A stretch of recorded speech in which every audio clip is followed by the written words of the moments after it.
నమస్తే, welcome to Vishwas TV. నేను మీ ఆదిత్య. ముందుగా బులెటిన్ హెడ్లైన్స్ చూద్దాం.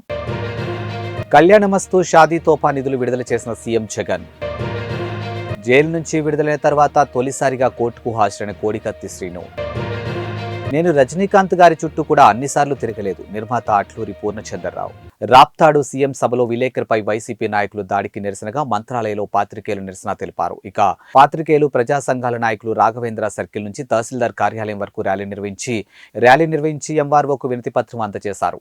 ఏపీ యూడబ్ల్యూజే తాలూకా అధ్యక్షుడు జయరాజు, ప్రజా సంఘాల నాయకులు మాట్లాడుతూ నిన్న జరిగిన రాప్తాడు సీఎం సభను ఫోటోలు తీయడానికి వెళ్లినటువంటి విలేకరుపై వైసీపీ గుండాలు దాడి చేయడం హేయమైన చర్య అని అన్నారు. ఇక దాడి చేసిన వారిని వెంటనే అరెస్ట్ చేయాలని డిమాండ్ చేశారు.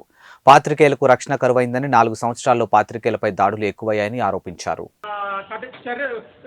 గవర్నమెంట్ తో పోరాడి చట్టపరమైన జీవోలు తెచ్చుకొని వాళ్ళు సేఫ్ సైడ్ గా ఉన్నారు. కానీ ఈనాటి వరకు కూడా జర్నలిస్టులు అనే వాళ్ళు ఎప్పుడూ జరుగుతూనే ఉన్నాయి దాడులు జర్నలిస్టులపై. కాబట్టి ఇప్పటికైనా ప్రభుత్వాలు మేల్కొని ఇటువంటి దాడులు ఫ్యూచర్లో జరగకుండా ప్రభుత్వం అయితేనేమి, మరి సెంట్రల్ గవర్నమెంట్లో ఉన్నటువంటి బీజేపీ ప్రభుత్వం అయితేనేమి ఈ సమస్యలను వెంటనే పరిష్కరించి జర్నలిస్టులపై దాడి చేసిన వారిని వెంటనే కఠినమైన చర్యలు తీసుకునే విధంగా ఒక చట్టం తీసుకురావాలని మేము మంత్రాలయం ఏపీ రోజు మరి అనంతపురం జిల్లాలో వైసీపీ ప్రభుత్వం చేపట్టిన సిద్ధం సభలో కవరేజీకి వెళ్లిన ఆంధ్రజ్యోతి జిల్లా ఫోటోగ్రాఫర్పై వైసీపీ అల్లరి మూకలు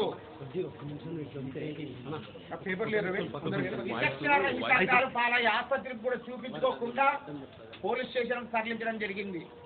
వేలాది మంది పోలీసుల బందోబస్తుల మధ్య జరిగినటువంటి ఆ సిద్ధం సభలో విలేకరుపై దాడి జరుగుతుంటే పోలీసులు కూడా ఏమి చేయలేని పరిస్థితిలో విలేకరుని ప్రేక్షక పాత్ర చూస్తూ పోలీసులు సైతము వైసీపీ అల్లరి మూకలు, వైసీపీ గుండాల మధ్య వాళ్ళని ఏమి చేయలేకపోయారు.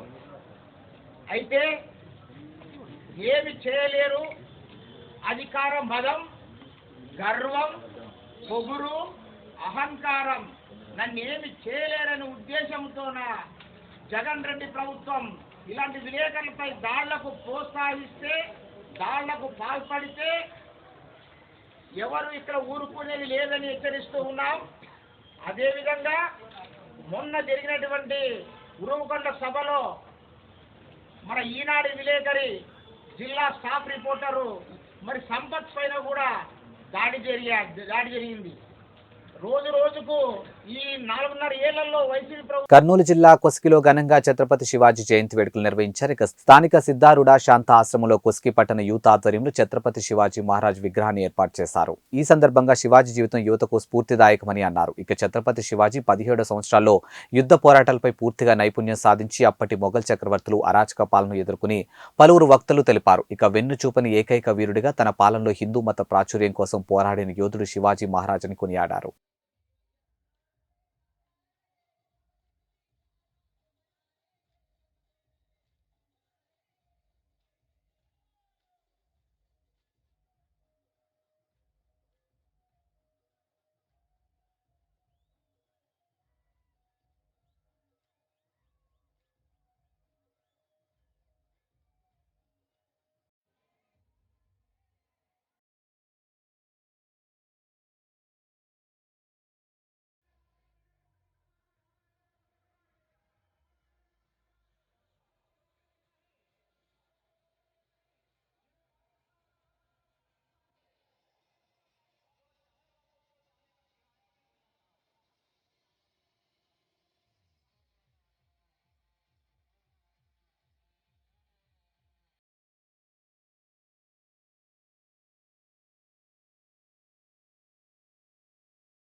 కృష్ణగిరి మండలం అగవెల్లి గ్రామంలో జనసేన పార్టీ నాయకులు జెండా ఆవిష్కరణ చేశారు. ఇక పత్తికొండ నియోజకవర్గం కృష్ణగిరి మండలంలో అగవెల్లి గ్రామంలో పులిశేఖర్ ఆధ్వర్యంలో అంగరంగ వైభవంగా జనసేన జెండా ఆవిష్కరించారు. ముఖ్య అతిథులుగా జనసేన పార్టీ నియోజకవర్గం సమన్వయకర్త సిజి రాజశేఖర్, ఎంబికనూరు నియోజకవర్గం సమన్వయకర్త శ్రీమతి రేఖా జవాజీ, కర్నూలు సమన్వయకర్త షేక్ హర్షద్ పాల్గొన్నారు. ఇక రాష్ట్రంలో జగన్మోహన్ రెడ్డి దేనికి సిద్ధమని ప్రశ్నించారు. జనసేన పార్టీ నియోజకవర్గ సమన్వయకర్త సిజి రాజశేఖర్, మీరు ఓడిపోవడానికి సిద్ధం, తాము గెలవడానికి సిద్ధమని అన్నారు. జగన్ కనీసం 5 ఏళ్లలో రాజధాని నిర్మించలేకపోయారని విమర్శించారు. ప్రతి ఒక్కరికి నా హృదయపూర్వక పేరున నా శిరస్సు వంచి ధన్యవాదాలు తెలియజేస్తున్నాను. ఎందుకంటే ఈరోజు మనం ఈ సభ ఎందుకు ఏర్పాటు చేశామంటే తెలుగుదేశం పార్టీ, టీడీపీ పార్టీ ఏ విధంగా ముందుకెళ్ళాలి, మనం ఏ విధంగా ముందుకు వెళితే మనం విజయం సాధించగలం, మనం ప్రతి గ్రామంలో టీడీపీ నాయకులు, జనసేన పార్టీ నాయకులు అన్నదమ్ములుగా కలిసి ఒకే కుటుంబంగా చేకూర్చుకొని ఈరోజు ముందుకు వెళ్లాల్సిన అవసరం ఎంతైనా ఉన్నది. ఎందుకంటే మనకు విజయం చాలా ముఖ్యం ఈ పత్తికొండ నియోజకవర్గంలో. ఎందుకంటే గత 5 సంవత్సరాల నుంచి మన పత్తికొండ నియోజకవర్గంలో ఎక్కడైనా అభివృద్ధి జరిగిందా అని నేను అడుగుతున్నా. ఎందుకంటే ఆ అభివృద్ధి జరగాలంటే మన పత్తికొండ నియోజకవర్గాన్నే మొదటి స్థానంలో మనం ఉంచుకోవాల్సిన బాధ్యత మన అందరిపైన ఉన్నది. కాబట్టి ఈరోజు చెప్తున్నాం, ఈరోజు జగన్మోహన్ రెడ్డి గారి రాప్తాలో సిద్ధమని ప్రోగ్రాం ఏర్పాటు చేశాడు. అయ్యా జగన్మోహన్ రెడ్డి గారు, మీరు దేనికి సిద్ధమని నేను అడుగుతున్నా. ఈరోజు 3 రాజధానుల పేరుతో ఒక్క రాజధాని కట్టలేని మీరు దేనికి సిద్ధమయ్యారని నేను అడుగుతున్నా. అదేవిధంగా ఈరోజు మన పత్తికొండ నియోజకవర్గానికి సంబంధించి మీరు మా పత్తికొండ నియోజకవర్గంలో మొదటిసారిగా ఎమ్మెల్యే కంగారి శ్రీదేవి గారు ప్రకటించారు. ఆ రోజు మా పత్తికొండ నియోజకవర్గంలో అనేక హామీలు ఇచ్చారు. ఆ హామీల గురించి మేము మాట్లాడితే ఈ రోజు మా ఎమ్మెల్యే గారు పవన్ కళ్యాణ్ గారిని ప్యాకేజ్ పవన్ కళ్యాణ్ గారు మాట్లాడతారంటారు. అమ్మా శ్రీదేవి గారు, మీకు దమ్ము ధైర్యం ఉంటే పవన్ కళ్యాణ్ గారు ప్యాకేజ్ తీసుకొచ్చి నిరూపిస్తే మేము ఈ రోజు నుంచే మేము రాజకీయ సందేశాలు తీసుకుంటామని తెలియజేస్తాను. లేకుంటే మీరు వైసీపీ పార్టీకి రాజీనామా చేసి మీరు ఇంట్లో కూర్చుంటారని మీరు నోరు అలానే మా పవన్ కళ్యాణ్ గారు కానీ మమ్మల్ని కానీ ఇష్టం వస్తే మాట్లాడితే ఇక్కడ సాయించే వాళ్ళు ఎవరు లేరనేది మీరు తెలుసుకోవాలని సమాధానంగా తెలియజేస్తున్నాను. ఎందుకంటే మేము ఇదే కృష్ణగిరి మండలంలో 32 గ్రామాలు ప్రయాణించాము.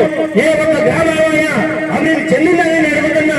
అదేవిధంగా నియోజకవర్గంలో మీరు ఎన్ని గ్రామాలు అభివృద్ధి చేశారు మీరు చెప్పగలరని అడుగుతున్నా. మీరు మాకు అవమానం లేదనుకోవడం మీకు. కృష్ణా జిల్లా మహిళా కాంగ్రెస్ పార్టీ అధ్యక్షురాలుగా ఝాన్సీ రాణి, ఎన్టీఆర్ జిల్లా జాయింట్ సెక్రటరీగా అబ్దుల్ రెహానాను ఏఐసీసీ నియమించింది. ఇక ఆంధ్రప్రదేశ్ మహిళా కాంగ్రెస్ అధ్యక్షురాలు లాల్ తాంతియా ఈ మేరకు ప్రకటన విడుదల చేశారు. ఇక పార్టీ తమ మీద పెట్టినటువంటి నమ్మకాన్ని వమ్ము చేయమని ఈ సందర్భంగా అబ్దుల్ రెహానా, ఝాన్సీ రాణి ప్రకటించారు. ఇక పార్టీ పెద్దలకు కృతజ్ఞతలు తెలిపారు.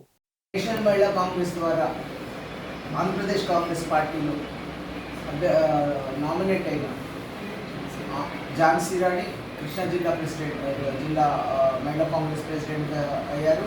అలాగే రెహనా జాయింట్ సెక్రటరీ అయ్యారు. అలాగే సునీత విజయవాడ సిటీ కాంగ్రెస్ ప్రెసిడెంట్గా అయ్యారు. వారి ముగ్గురు సేవలు కూడా ఈ రాష్ట్రానికి మహిళా కాంగ్రెస్కి చాలా అవసరం. అందరినీ యంగ్స్టర్స్ని తీసుకోవడం జరిగింది. అందరూ గ్రాడ్యుయేట్స్ని, పోస్ట్ గ్రాడ్యుయేట్స్ని, ఎంబీఏ చేసిన వాళ్ళు మహిళలను తీసుకోవడం జరిగింది. మహిళలందరూ కూడా చాలా ఉత్సాహంగా కాంగ్రెస్ పార్టీకి రాహుల్ గాంధీ గారి నాయకత్వాన్ని బలపరిచే ఉద్దేశంతో రాహుల్ గాంధీ గారు మళ్ళీ ప్రధానమంత్రి అవ్వాలని, అలాగే షర్మిలమ్మ కూడా ఈ రాష్ట్రంలో ఒక పెను మార్పు తేవాలనే ఉద్దేశంతో కష్టపడి పనిచేయడానికి అందరూ ముందుకు వస్తూ ఉన్నారు. వారందరి సేవలను కూడా కాంగ్రెస్ పార్టీ, మహిళా కాంగ్రెస్ పార్టీకి ఉపయోగించుకుంటూ అలాగే మెయిన్ కాంగ్రెస్ అనుసంధానం చేసి ఈ కాంగ్రెస్ పార్టీ బలోపేతమై ఒక బలమైన శక్తిగా అవతరించాలని కోరుకుంటూ జై కాంగ్రెస్, జై జై కాంగ్రెస్.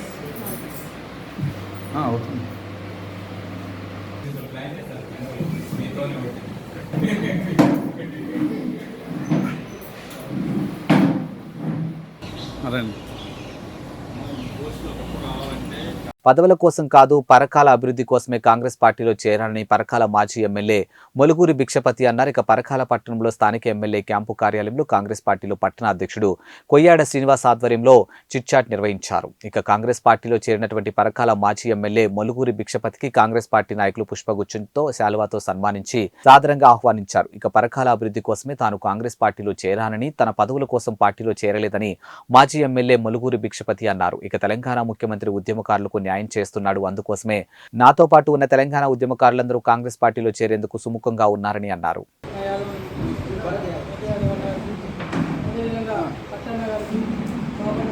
చంద్రబాబు గారు, రాజిరెడ్డి, అబ్బా శ్రీనివాస్, అదేవిధంగా ఉంటే శ్రావణ్ కుమార్, రాజు, అంబన్న, సూర సతీష్, విజయ ఎమ్మెల్యే ముల్లూరు ముఖ్యపతి గారు, వారికి కాంగ్రెస్ పార్టీ పట్టణ శాఖ తరఫున,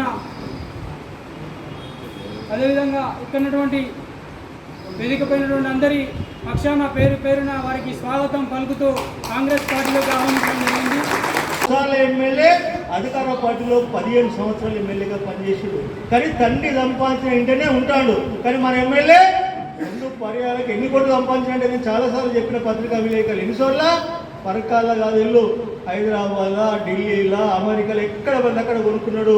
ఎన్ని వేల కోట్లు తెలియదు, ఎన్ని వేల ఎకరాలు ఉన్నాయో ఆయనకి తెలియదు. రాబోయే రోజుల్లో ఎంక్వైరీ చేస్తే, ఈ యొక్క కాంగ్రెస్ పార్టీ ఎంక్వైరీ చేస్తే అప్పుడు బినామీలతో సహా బయటికి వెళ్తాను సందర్భంగా తెలుస్తారు. నేను తెలియజేస్తున్నాను.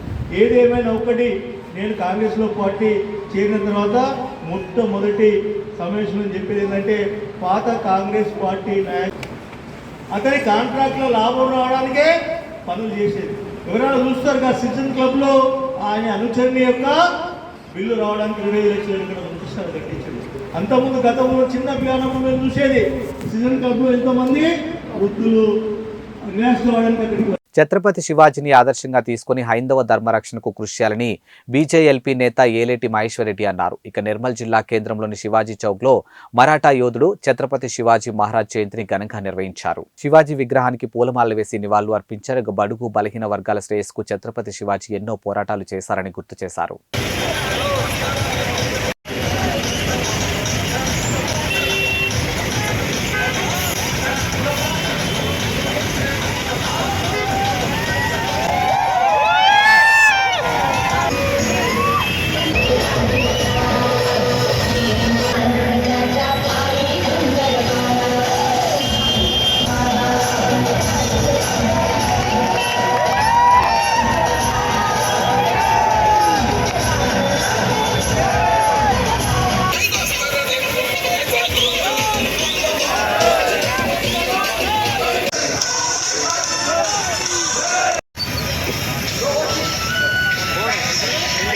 ప్రజల్లోకి వెళ్లి ఓటు వేయమని అడిగే దమ్ము చంద్రబాబుకు ఉందా అని వైఎస్ఆర్సీపీ ప్రధాన కార్యదర్శి ప్రభుత్వ సలహాదారులు సజ్జల రామకృష్ణారెడ్డి నిలదీశారు. ఇక అధికారంలోకి రానని తెలిసి ఎన్ని ఛాలెంజ్లైనా చేస్తారని మండిపడ్డారు. సీఎం జగన్ ను తిట్టడం తప్పితే చంద్రబాబు ఏదైనా మాట్లాడుతున్నారా అని మండిపడ్డారు. ఇక తన పాలనలో ఇది చేశా అని చెప్పుకునేందుకు చంద్రబాబుకు ఏదైనా ఉందని సూటిగా ప్రశ్నించారు. ఇక 14 ఏళ్లు సీఎంగా ఉండి చంద్రబాబు ఏం చేశారని అన్నారు. ఇక మేనిఫెస్టోలో ఇచ్చినటువంటి హామీలను తాము అమలు చేశామని సజ్జల చెప్పారు. ఇక చంద్రబాబు సవాల్కు తాము సిద్ధమని అన్నారు. మీరు ఓటు వేయండి, ఆశీస్సులు ఇవ్వండి అని ధీమాతో నిబ్బరంగా జనాన్ని అడగగలుగుతున్నారు. నువ్వు అలా అడగగలుగుతున్నావా? మేము పెట్టిన వాలంటీర్ల వ్యవస్థ ఓ బ్రహ్మాండమైన డెలివరీ సిస్టమ్ అని మేము చెప్పగలుగుతున్నాం. నీకు నిజంగా నీవు పెట్టిన దాని మీద నమ్మకం ఉంటే చంద్రబాబు నాయుడు తాను పెట్టిన అదేది జన్మభూమి కమిటీలు అత్యుత్తమమైనవి, మేము వస్తే అవే తీసుకొస్తాం, వాటితోనే మేము పని చేయిస్తామని ఒక మాట పొమ్మను. ఎందుకు ధైర్యం చాలట్లా? ఆ మాట ఎందుకు అనట్లా? అలాగే చంద్రన్న కానుకనే నేను ఇస్తాను అని ఎందుకనట్లా? ఇంకొకటేదో ఆ పేర్లు ఎందుకనట్లా? అవే బ్రహ్మాండమైనవి అని ఎందుకు చెప్పలేకపోతున్నాడు? నా ఆదరణ కింద కత్తెరలే ముఖ్యం, అవే బ్రహ్మాండమైనవి, అవే ఇస్తాను నేను ఎందుకని లేకపోతున్నాడు? మేము అనగలుగుతున్నాం. ఇగో ఇవన్నీ చేశాము, వీటి కంటిన్యూయేషన్ కావాలి. వీటి కంటిన్యూయేషన్ కావాలంటే మళ్ళీ మా పార్టీని ఎన్నుకొని మేము అనగలుగుతున్నాం. నువ్వు ఏమి చూసి నీకు ఓటేయాలనో ఒక్కసారి చెప్తే జనానికి కన్ఫ్యూజన్ పోతుంది. నచ్చితే నిన్ను ఆదరిస్తే నిజంగా ప్రజాస్వామ్యంలో అది కరెక్ట్ కూడా అవుతుంది. ఇట్లా ఊరికి పొద్దుపోని ఊపిసిపోక మాటలు, పొద్దుపోని సవాళ్ళు, తాటాకు చప్పుళ్ళు, వీటి వల్ల ఏం ఉపయోగం ఉంటుంది ఆయన చేసిన వాటి వల్ల? అలాగే అక్కడికి వచ్చి ఆయన మాట్లాడిన మాటల్లో నిన్న జగన్మోహన్ రెడ్డి గారు నిన్న కానీ అంతకుముందు 2 సభల్లో కానీ లేదా అంతకుముందు ఎక్కడ మాట్లాడినా ఏమేమి చెప్పాలనో అంతకు మించి లేదా తక్కువ ఒక్కటైనా మాట ఉందా?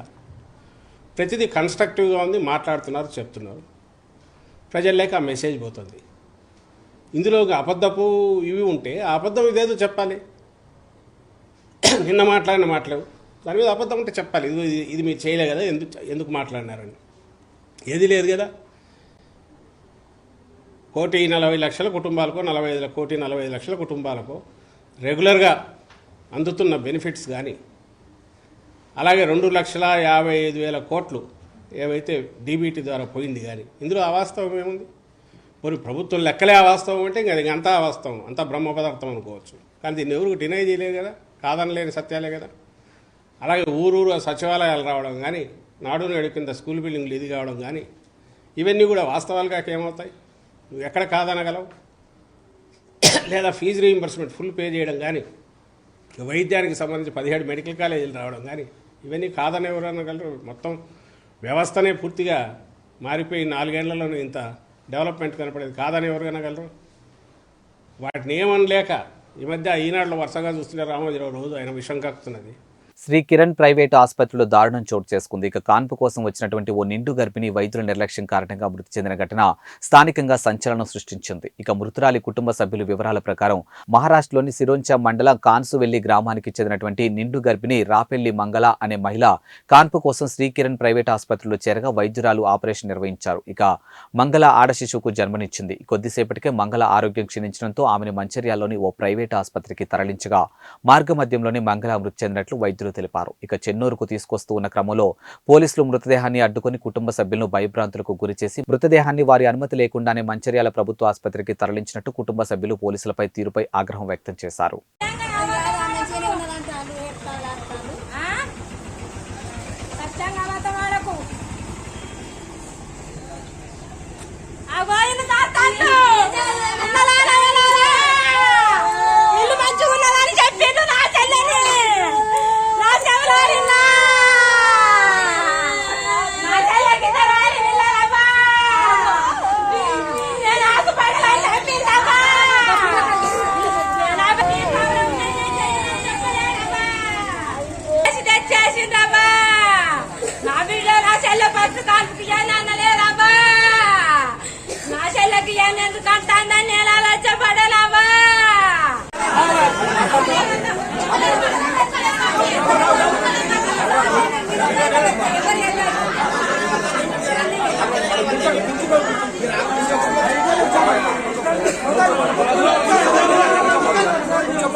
కొమరం భీం ఆసిఫాబాద్ జిల్లా సిర్పూర్ నియోజకవర్గంలోని బెజ్జూర్ కౌటాల చింతల మానేపల్లి మండలంలో ఇసుక దందా జోరుగా కొనసాగుతోంది. ఇక కౌటాల మండలంలోని తాటిపల్లి గ్రామ సమీపంలోని వార్దా నది మత్తంపేట్ వాగు చింతల మానేపల్లి మండలం డబ్బా దరంపల్లి వాగులో నుంచి పట్టపగలే యథేచ్ఛగా ఇసుక దందా కొనసాగుతోంది. బెజ్జూర్ మండలం కుస్నాపల్లి, నాగుల్వాయి, కొత్తగూడ, బారెగూడ, మార్తాడి, రుద్రాపూర్, ముంచంపల్లి వాగుళ్ల వందల సంఖ్యలో రాత్రింబవళ్లు ఇసుక మాఫియా కొనసాగుతుంది. ఇక ట్రాక్టర్ల ద్వారా వాగుల్లో ఇసుక తోడుకుని పోవడంతో భూగర్భ జలాలు అడగంటిపోయి నీళ్లు దొరకని పరిస్థితి నెలకొందని గ్రామస్తులు ఆవేదన వ్యక్తం చేస్తూ ఉన్నారు. ఇక ఒక్క ట్రాక్టర్ 1,500 నుంచి 2,000 వరకు ట్రాక్టర్ యజమానులు డబ్బులు తీసుకుంటూ ఉన్నారు. ఇసుక దందా అంతా ప్రధాన రోడ్డు గుండా జరుగుతున్నప్పటికీ అధికారులకు కనిపించడం లేదా అని స్థానిక ప్రజలు వాపోతూ ఉన్నారు.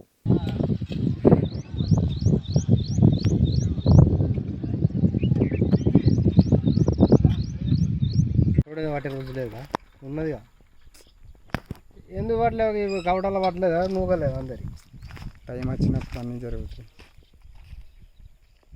టైం రాకపోతే ఏది ఉండదు. అన్నీ పని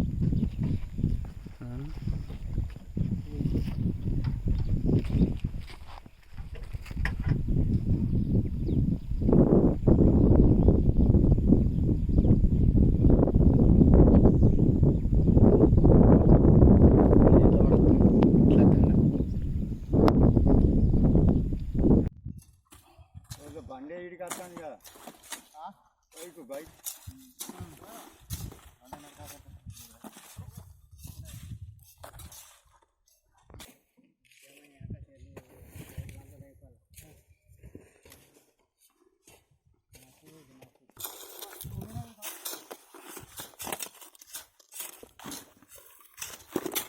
అనంతపురం జిల్లాలో రాప్తాడు నియోజకవర్గంలో సిద్ధం బహిరంగ సభలో ప్రముఖ ఫోటో జర్నలిస్టుపై దాడి చేయడాన్ని సిపిఐ నేతలు ఖండించారు. ఇక పెదపప్పూరు మండలం వేదికగా వైసీపీ సర్కార్పై ఆగ్రహం వ్యక్తం చేశారు. రిపోర్టర్ కృష్ణపై జరిగిన దాడి హేయమన్నారు. ఇక కొట్టడం, తన్నడం, మానసికంగా దౌర్జన్యం చేయడం అనేది సిపిఐ పార్టీ ఖండిస్తుందని అన్నారు. ఈరోజు పెద్దపప్పూరు మండల కేంద్రంలో భారత కమ్యూనిస్ట్ పార్టీ అత్యవసర సమావేశం, ఈ సమావేశానికి అధ్యక్షతను వహించిన ఏపీ వ్యవసాయ కార్మిక సంఘం మండల సహాయ కార్యదర్శి భోగతి రామేశ్వరరెడ్డి, సిపిఐ పెద్దపప్పూరు మండల సహాయ కార్యదర్శి టి రామకృష్ణ, ఏపీ చేనేత కార్మిక సంఘం మండల అధ్యక్షుడు కాశెట్టి నారాయణస్వామి, ఈ అధ్యక్షతలో మాట్లాడుతున్న భారత కమ్యూనిస్ట్ పార్టీ సిపిఐ పెద్దపప్పూరు మండల కార్యదర్శి చింతా పురుషోత్తం నేను. నిన్న వైసీపీ ప్రభుత్వం జగన్మోహన్ రెడ్డి వచ్చిన సందర్భంగా సిద్ధం సభలో, ఒక నిండు సభలో మరి వైసీపీ గుండాలు పాత్రికేయులపైన, ఏబిఎం ఛానల్ విలేకరిపై దాడి చేయడం ఇది చాలా దురదృష్టకరం. దీన్ని తీవ్రంగా మేము ఖండిస్తున్నాం. ఈ వైసీపీ గుండాలను మరి పోలీసులు కూడా చూస్తూ చోద్యం చూశారే తప్ప వాళ్ళని ఏమాత్రం కట్టడి చేయలేదు. ఈ అవినీతి ప్రభుత్వానికి కొమ్ము కాస్తున్న పోలీసులు కూడా మరి చూస్తుండడం చాలా దారుణమని భారత కమ్యూనిస్ట్ పార్టీ తరఫున తీవ్రంగా మేము డిమాండ్ చేస్తున్నాం. తక్షణమే ఎవరైతే విలేకరిపై దాడి చేశారో. అనంతపురం జిల్లా తాడిపత్రి మండలం తాడిపత్రిలో ఘనంగా ఛత్రపతి శివాజీ జయంతి వేడుకలు నిర్వహించారు. ఇక శివాజీ మహారాజ్ జయంతిని పురస్కరించుకొని తాడిపత్రిలో హిందూ బైక్ ర్యాలీ శోభాయాత్ర చేపట్టారు. నంద్యాల రోడ్డు శ్రీరాముని గుడి వద్ద నుంచి ప్రారంభమైన rally Ambedkar circle, Valmiki circle, పట్టణ పోలీస్ స్టేషన్ సర్కిల్ మీదుగా శ్రీ అభయాంజనేయ విగ్రహం వరకు విజయవంతంగా జరిగింది. ఇక ముస్లిం రాజా పరిపాలనలో హిందువుల పట్ల నిరంకుశంగా మత మార్పిడి కొనసాగుతున్న సందర్భంగా హిందూ సామ్రాజ్య విస్తరణపై ఛత్రపతి శివాజీ చూపినటువంటి చొరవతో నేటి దేశం హిందూ దేశంగా కొనసాగుతుందని అన్నారు. ఇక తన తల్లి జిజియాబాయి స్ఫూర్తితో హిందువుల ఐక్యత, విస్తరణ కోసం భీకరమైనటువంటి యుద్ధాలు చేసి ముస్లింల రాజుల నుంచి హిందూ పాలనను కాపాడిన ఘనత శివాజీదని అన్నారు.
అనంతపురం జిల్లా పెదపప్పూరు కేంద్రంలో సమీక్ష సమావేశం జరిగింది. ఇక ఏపీ చేనేత కార్మిక సంఘం జిల్లా ఉపాధ్యక్షులు చింతా పురుషోత్తం ఈ సమావేశంలోనూ పాల్గొన్నారు. ఇక ఆంధ్రప్రదేశ్లోని చేనేత కులాల వారు సుమారు 45 లక్షల నుంచి 50 లక్షల వరకు ఓటర్లు ఉన్నారని అన్నారు. వీరిలో చేతి వృత్తిపై ఆధారపడి జీవిస్తున్న వారు 3 లక్షల వరకు ఉన్నారని అన్నారు. ఇక వీరిలో నిరుపేద కార్మికులు ఉన్నారని, వారికి సొంత ఇండ్లు లేక, సొంత మగ్గం లేక మగ్గం షెడ్లో కూలికి వెళ్తూ జీవనం సాగిస్తున్నారని తెలిపారు. ఇక గిట్టుబాటు ధర లేక, చేసిన అప్పులు తీర్చలేక ఆత్మహత్యలు చేసుకున్న కార్మికులు మరెందరో చేనేత కార్మికులు ఉపాధి లేక ఇబ్బందులు పడుతున్నారని చింతా పురుషోత్తం అన్నారు. ఈరోజు పెద్దపప్పూరు మండల కేంద్రంలో ఏపీ చేనేత కార్మిక సంఘం సమీక్ష సమావేశం మీడియా ద్వారా మా ప్రధానమైన డిమాండ్, ఈ రాజకీయ నాయకులకు ఒకటే డిమాండ్ చేస్తున్నాం. చేనేత కార్మికులు దాదాపు 45 లక్షల నుండి 50 లక్షల వరకు ఓటర్లు ఉన్నారు. అయితే ఏ రాజకీయ పార్టీ కూడా చేనేత సమస్యలపైన దృష్టి పెట్టుకొని వాళ్లకు రావాల్సిన పథకాల గురించి కూడా వాళ్ళ మేనిఫెస్టోలో మా ప్రధానమైన డిమాండ్లు కూడా నమోదు చేయాలి. ప్రజలపైన ఓటర్లపైన అడగడానికి వస్తే ప్రధానమైన మా డిమాండ్లు ఒకటే చెప్తున్నాం. ఈ రాజకీయ పార్టీలకు 11 రకాల రిజర్వేషన్ చట్టాన్ని పగడబందీగా అమలు చేయాలి, చేనేతకు గిట్టుబాటు ధర కల్పించాలి, నేసిన నేత చీరలు ప్రభుత్వమే కొనుగోలు చేయాలి, సపరేట్గా ఒక నియోజకవర్గానికి నేత బజార్లు కూడా ఏర్పాటు చేయాలి, చేనేత ముడి సరుకులు సబ్సిడీ రాయితీ కింద ప్రభుత్వమే కొనుగోలు చేసి చేనేత కార్మికులకు ఇవ్వాలి. అలాగే చేనేత కార్మికులకు సొంత ఇల్లు లేని వాళ్లకు 2 సెంట్లు ప్రకారంగా స్థలం ఇచ్చి ఇల్లు నిర్మాణించి ఉచితంగా ఇవ్వాలి. అలాగే చేనేత కార్మికులకు సపరేట్గా కార్పొరేషన్లు కానీ నేత బజార్లు కానీ ఏర్పాటు చేయాలి. ఈ రాష్ట్ర ప్రభుత్వం ఏ ప్రభుత్వాలు కూడా అధికారంలోకి వస్తే చేనేత కార్మికులను పూర్తిగా వాళ్ళ సమస్యలు ఏమాత్రం పట్టించుకున్న పాపానే పోలేదు. ఇప్పటికైనా రాజకీయ పార్టీలకు మేము ఒకటే డిమాండ్ చేస్తున్నాం.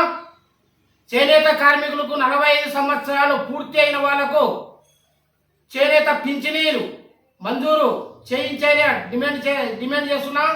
ప్రతి చేనేత కార్మికులకు మరి ప్రభుత్వమే వాళ్ళకి ఆరోగ్యం బాగాలేకుండా ఉన్న ప్రభుత్వం తరపునే ఉచిత వైద్యం చేయాలి. చేనేత కార్మికుల పిల్లల చదువులు కూడా పూర్తిగా నాణ్యమైన చదువు చదివించాలని ఈ రాజకీయ పార్టీలకు ప్రధానమైన మా డిమాండ్ వినిపిస్తున్నాం. ఏది చేనేత కార్మికులు ఎవరైతే ఏ రాజకీయ పార్టీ వాళ్ళు పట్టించుకోలేదో వాళ్ళపైనే మా పోరాటం. చేనేత కార్మికులందరూ వేగమవుతాం. మా సమస్యలు ఎవరైతే మాట్లాడకపోతే నిలదీస్తామనేది కూడా మేము ఈ సమావేశంలో ఇవి వాల్టి బులెటిన్ అప్డేట్స్. మరో బులెటిన్తో మళ్ళీ కలుద్దాం. అంతవరకు సెలవు. నమస్కారం.